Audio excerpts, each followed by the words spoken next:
Yes, good afternoon all. Good afternoon सर्वांचं आपल्या teachers factory या चॅनलवर खूप खूप स्वागत आहे. चला, आज अगदी महत्त्वाच्या टॉपिकवर डिस्कस करणार आहोत. आपला टॉपिक असा आहे की जे विद्यार्थी सेट एक्झामसाठी प्रिपरेशन करत आहेत त्या विद्यार्थ्यांसाठी अगदी बोलतात ना, मोस्ट स्कोरिंग युनिट कोणते आहेत ते मी घेऊन आलेले. तुमच्यासाठी मोस्ट स्कोरिंग युनिट कोणते असणार आहे, ठीक आहे. सो पेपर 1 आपण आज पेपर 1 बद्दल बघणार आहोत. आता पेपर 2 हा प्रत्येक विषयाचा वेगवेगळा भाग आहे, ठीक आहे.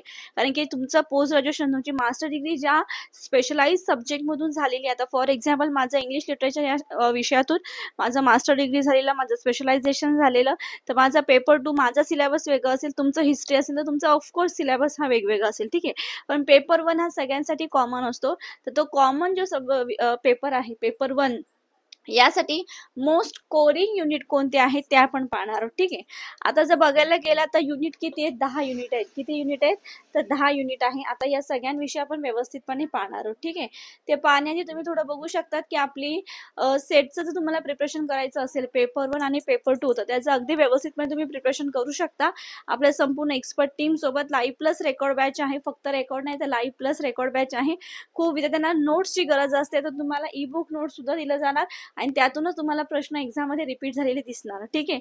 आणि इथे संपूर्ण जी टीम आहे अगदी एक्सपर्ट टीम आहे, आपापल्या सब्जेक्ट मध्ये एक्सपर्ट आहे. त्यांच्या एक्सपर्टीजने तुम्हाला नक्कीच सेटची एक्झाम क्लिअर करण्यामध्ये खूप खूप म्हणजे बोलतात ना, हेल्पफुल असणार आहे. सो नक्कीच हे दोन्ही नंबर दिले, दोन्हीपैकी कोणत्याही नंबरवर कॉल करून तुम्ही बॅच मध्ये ऍडमिशन करून घेऊ शकता. आता जे 10 युनिट ज्याबद्दल मी बोललेली ते युनिट काय तर बघा, टीचिंग ऍप्टिट्यूड एक आहे, research aptitude, reading comprehension, communication, reasoning, logical reasoning, data interpretation, information communication technology, people and environment, higher education system, government polity and administration, ठीक आहे. आता प्रत्येक युनिट मध्ये 5 प्रश्न असतील 10 मार्कासाठी. म्हणजे तुम्ही बघू शकतात 1 क्वेश्चन फॉर 2 मार्क्स असणार आहे, ठीक आहे. सो 50 प्रश्न आहेत, म्हणजेच किती 100 मार्कासाठी असणार आहे. याच्यामध्ये कोणतीही नेगेटिव्ह मार्किंग नाही, त्यामुळे तुम्हाला पूर्णपणे प्रयत्न करायचे 50 प्रश्न सॉल्व्ह करण्याचा, ठीक आहे. आता 100 मार्कासाठी असणार आहे. आता कोणत्या युनिटचा स्कोर जास्त आहे, ठीक आहे. म्हणजेच आपला आज पॉईंट काय होता? Most scoring unit.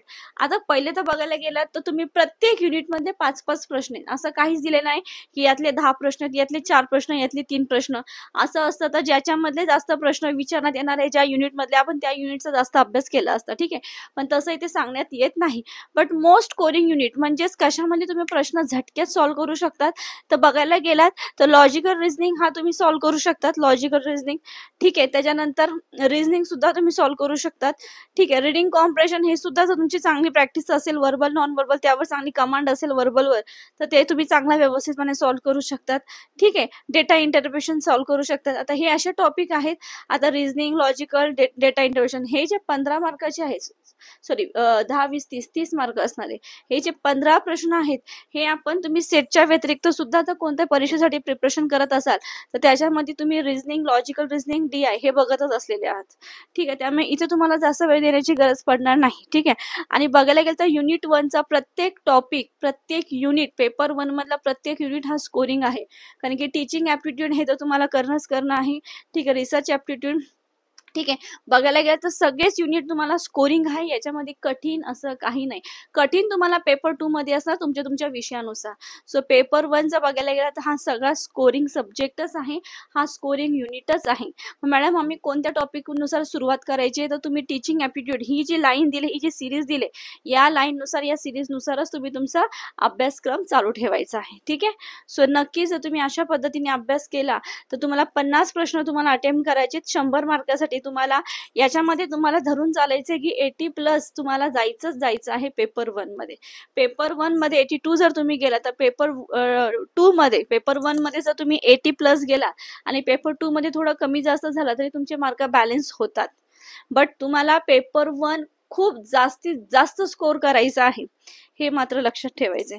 आणि तुम्हाला जास्तीत जास्त स्कोर करायचा असेल तर आत्ताच सांगितलं त्यासाठी आपली बॅच आहे, लाईव्ह प्लस रेकॉर्ड बॅच मध्ये ऍडमिशन करून घेऊ शकता. तुमच्या कन्सेप्ट अगदी व्यवस्थितपणे क्लिअर करू शकता. सो तुमच्या मनामधला जे डाऊट आहे तो डाऊट क्लिअर झाला असेल. आता नक्कीच मी ते थांबत आहे आणि भेटू आपल्या नेक्स्ट लेक्चरला. तोपर्यंत बाय. अँड हा, आणखीन एक महत्वाची गोष्ट आहे, सेटच्या रिलेटेड या TETच्या रिलेटेड जर तुम्हाला तुमच्या मनात कोणता डाऊट असेल तर ते नक्कीच कमेंट बॉक्समध्ये सांगायचं आणि त्यावर नक्कीच मी एक व्हिडिओ घेऊन येणार. सो जे जे मला विद्यार्थी कमेंटमध्ये सांगतात त्यांचं उत्तर मी या व्हिडिओच्या मार्फत घेऊन येते, चांगलं व्यवस्थितपणे स्पष्टीकरणासहित. ठीक आहे. सो तसंच तुमच्या मनात जर कोणता डाऊट असेल तर नक्कीच कमेंटमध्ये सांगायचे, त्यावर नक्की मी एक व्हिडिओ घेऊन येणार. सो इथे थांबत आहे आणि भेटूया आपल्या नेक्स्ट लेक्चरला. तोपर्यंत bye, have a good day. Thank you so much.